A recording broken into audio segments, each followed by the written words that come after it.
selamat datang di video ini. Kenalin, aku Ayesa Nazara Prameswari yang hari ini akan membahas artikel analisis wacana kritis pada media online Nia Gadis Penjual Gorengan. Di video kali ini kita akan membahas tentang latar belakang, penelitian terdahulu, metode, pembahasan, dan simpulan. Kita langsung masuk aja ke latar belakang.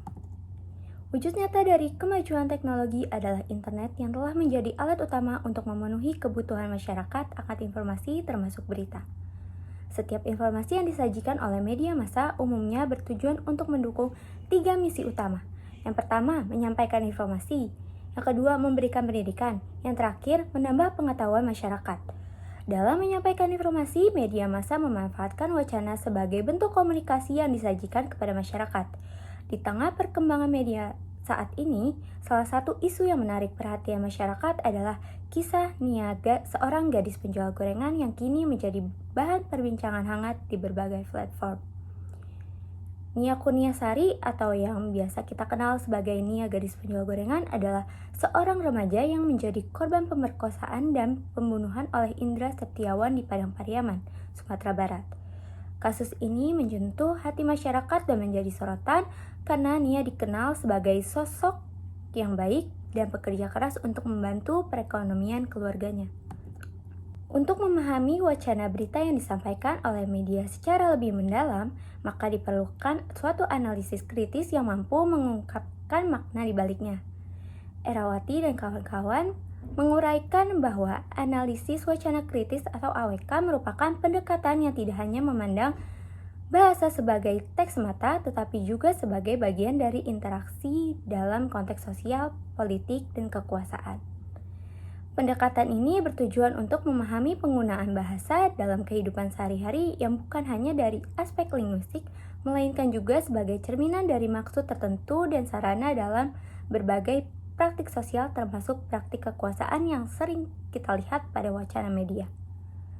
Oleh karena itu, fokus utama penelitian ini adalah untuk mengungkap bagaimana media mengonstruksi dan menyampaikan informasi tentang peristiwa Nia gadis penjual gorengan sesuai dengan pendekatan teori analisis wacana kritis Avanjik yang meliputi struktur teks, kognisi sosial, serta konteks sosial.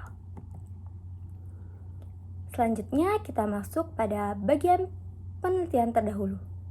Ada 3 penelitian terdahulu yang relevan dengan penelitian ini. Yang pertama, penelitian oleh Indriawati dan Hudiono pada tahun 2023 mengkaji wacana kritis menggunakan model Thun Avanjik terhadap 2 berita dari detiknews.com mengenai kasus pencucian uang oleh pejabat negara. Analisis yang dilakukan mencakup struktur makro dan mikroteks, kognisi sosial, serta konteks sosial yang semuanya memenuhi elemen-elemen analisis model Avanjik. Penelitian serupa dilakukan oleh Pramitasari dan Hovifah pada tahun 2022 yang menggunakan pendekatan yang sama pada teks berita tentang wabah PMK dan respons Ridwan Kamil.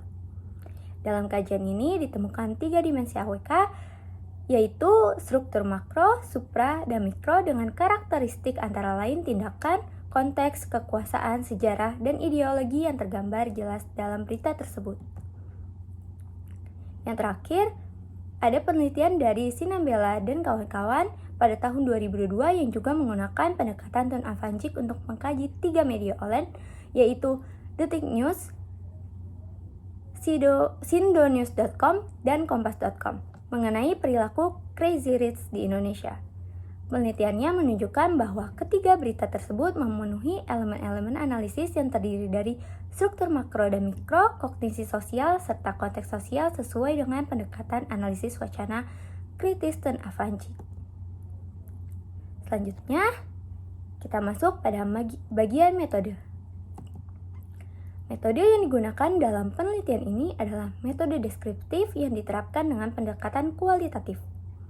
Metode deskriptif merupakan metode yang penggunaannya hanya berdasar pada fakta-fakta yang ada, sehingga data yang didapatkan adalah data paparan asli sebagaimana adanya.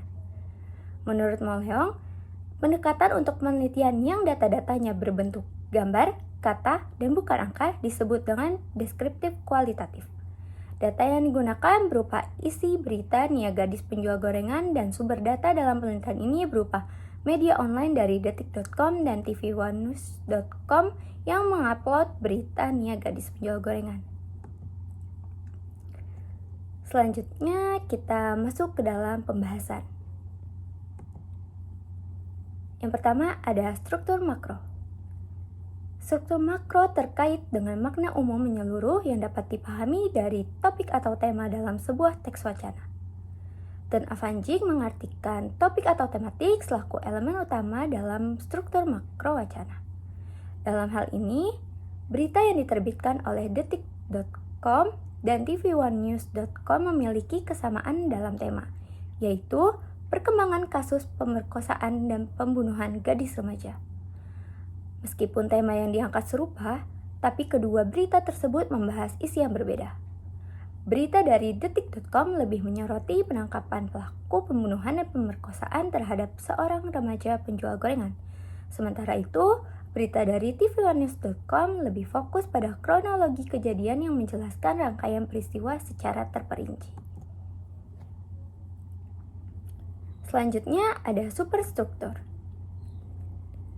Dalam berita 1, yaitu detik.com, judulnya berupa kronologi pemerkosaan pembunuhan Nia si gadis penjual gorengan, yang isinya adalah polisi berhasil menangkap pelaku pembunuhan dan pemerkosaan terhadap gadis penjual gorengan. Penutupnya, tersangka yang mengaku melakukan aksi tersebut seorang diri akan dijerat dengan pasal berlapis tentang pembunuhan dan pemerkosaan. Berita kedua dari tv1news.com. Judulnya adalah Terkuak Kronologi Pembunuhan Nia gadis penjual gorengan, diduga sempat kabur tapi tertangkap pelaku hingga akhirnya dibunuh dan diperkosa. Isinya adalah Polda Sumatera Barat mengungkapkan kronologi pembunuhan terhadap Nia. Penutupnya, pelaku bernama Indra Paryawan menghadapi hukuman berat atas tindakan yang ia lakukan. Superstruktur atau skematik yang dijelaskan oleh Tun Avanjik berfungsi untuk mengilustrasikan pola umum dalam sebuah teks wacana. Ini berperan sebagai strategi yang digunakan oleh penutur untuk menekankan informasi tertentu sambil menyembunyikan bagian-bagian lainnya. Dari hasil analisis teks berita dari detik.com dan tv1news.com dapat disimpulkan bahwa masing-masing teks mengandung elemen-elemen superstruktur yang mencakup judul, isi, dan penutup. Selain itu, berita langsung biasanya dimulai dengan keterangan tempat setelah judul, disertai dengan nama penerbit pers terkait. Dalam hal ini, analisis terhadap teks kedua berita tersebut menunjukkan bahwa masing-masing berita diawali dengan judul yang mencerminkan inti dari isi berita tersebut. Selanjutnya ada struktur mikro 1. Berikut ini adalah hasil analisis struktur mikro pada berita online detik.com dan tv1news.com. Yang pertama, latar dari kedua berita mengarah pada lokasi yang sama, yaitu Padang Pariaman, Sumatera Barat. Yang kedua, titel berita pertama terfokus pada penguraian urutan kejadian dimulai saat tersangka dengan 3 temannya membeli gorengan yang dijual oleh korban. Lalu dilanjutkan dengan niat tersangka untuk melakukan pemerkosaan hingga terjadinya pembunuhan. Sementara pada berita kedua, elemen detailnya mengungkapkan kronologi peristiwa yang berdasarkan keterangan pelaku dan hasil investigasi kepolisian. Maksud yang terkandung dalam kedua berita memiliki kesamaan, yaitu memberitakan kronologi tindakan kriminal yang dilakukan oleh Indra Septiawan. Yang keempat, ada peranggapan pada berita pertama mengarahkan pembaca untuk melihat polisi sebagai pihak yang tegas dalam menangani kasus ini yang terlihat dari respon cepat mereka dalam menangkap pelaku. Di sisi lain, berita kedua mengarahkan pembaca untuk memahami bahwa pelaku mungkin telah merencanakan tindakan tersebut karena sering melihat korban berjualan. Latar, detail maksud dan peranggapan pada teks berita ini mengindikasikan bahwa penulis berupaya membangun wacana yang menghubungkan kronologi tindak kriminal yang dialami oleh Nia gadis penjual gorengan. Seperti yang dijelaskan oleh Vanjik bahwa analisis wacana bukan hanya melibatkan struktur kebahasaan tetapi juga penting untuk mempertimbangkan konteks kelahiran wacana dan bagaimana wacana tersebut diproduksi. Hal ini menunjukkan bahwa makna dalam wacana lebih luas dari sekadar analisis linguistik semata. Selanjutnya ada struktur mikro 2, berita 1. Yang pertama ada unsur bentuk. Kalimat dalam teks berita pertama menyajikan informasi dengan menggunakan pola campuran, yaitu deduktif dan induktif. Unsur koherensinya, informasi dalam teks berita tersebut disampaikan dengan memanfaatkan kata sambung dan penghubung untuk memperjelas hubungan antar kalimat. Unsur kata gantinya berupa dia yang digunakan secara konsisten dan sesuai dengan konteks yang ada. Unsur stilistikanya, teks berita ini memilih kata-kata yang terkesan keras dan dramatis untuk menggambarkan tindakan kekerasan yang dilakukan oleh pelaku. Yang terakhir, unsur retorika. Teks ini memanfaatkan penekanan visual dan ekspresi yang kuat agar pembaca dapat dengan mudah memvisualisasikan peristiwa tersebut dengan jelas. Selanjutnya ada struktur mikro 2, berita 2. Unsur bentuknya berupa kalimat dalam teks berita pertama menyajikan informasi dengan menggunakan pola campuran, yaitu deduktif dan induktif. Yang kedua, unsur koherensi. Setiap kalimat saling berhubungan dengan jelas sehingga membentuk alur yang logis dan teratur sesuai dengan peristiwa. Unsur kata ganti ia digunakan untuk merujuk pada pelaku yang ada di dalam peristiwa tersebut. Selanjutnya, unsur stilistika. Pemilihan kata yang digunakan membimbing pembaca untuk merasakan kebrutalan atas tragedi yang terjadi sehingga menciptakan kesan mendalam tentang kejamnya tindakan pelaku. Yang terakhir, unsur retorika. Berita ini menekankan peristiwa tersebut melalui pemilihan kata yang memiliki muatan emosional yang kuat. Pembahasan yang terdapat dalam struktur mikro 2 berfokus pada sintaksis yang mengatur penggabungan kata menjadi satuan yang lebih kompleks seperti klausa, frasa, serta kalimat. Dalam analisis kedua berita, ditemukan penggunaan kalimat campuran antara deduktif dan induktif yang turut berperan dalam membangun makna. Pola ini tercermin dari cara penyampaian informasi yang berawal dari pernyataan umum, lalu dijelaskan lebih lanjut dengan kalimat penjelas atau sebaliknya. Koherensi dalam berita-berita tersebut terjaga melalui penghubung yang digunakan secara efektif. Lalu, kata ganti orang ketiga semacam dia dan ia yang digunakan dalam kedua berita memperlihatkan adanya kohesi antar bagian teks. Ditarik kesimpulan bahwa kedua portal berita telah memenuhi elemen-elemen struktur mikro dalam aspek sintaksis yang mencakup bentuk kalimat, koherensi, serta penggunaan kata ganti dengan menerapkan gaya bahasa yang cenderung langsung, ringkas, serta memberikan kesan tegas dan dramatis. Selanjutnya ada kognisi sosial. Jamaluddin mengungkapkan bahwa kognisi sosial berkontribusi besar terhadap proses produksi wacana di masyarakat, karena wacana yang timbul seringkali dipengaruhi oleh kesadaran mental penulis serta masyarakat tempat wacana itu berkembang. Erianto yang dikutip dalam Falaha dan Indiani mengidentifikasi kognisi sosial menjadi 4 jenis skema, yaitu skema orang, skema peran, skema diri, dan skema peristiwa. Merujuk pada skema-skema tersebut, media online seperti detik.com dan tv1news.com dapat dianalisis dalam pemberitaan tentang tragedi yang dialami Nia si gadis penjual gorengan. Kedua portal berita ini lebih dominan menggunakan skema peristiwa yang tercermin dalam alur cerita yang menekankan pada kronologi pembunuhan dan pemerkosaan yang dialaminya. Selain itu, kedua berita tersebut memiliki pandangan yang serupa dalam mengungkapkan kasus ini sehingga sepakat bahwa peristiwa ini termasuk fenomena tragis yang menelan korban. Selanjutnya ada konteks sosial.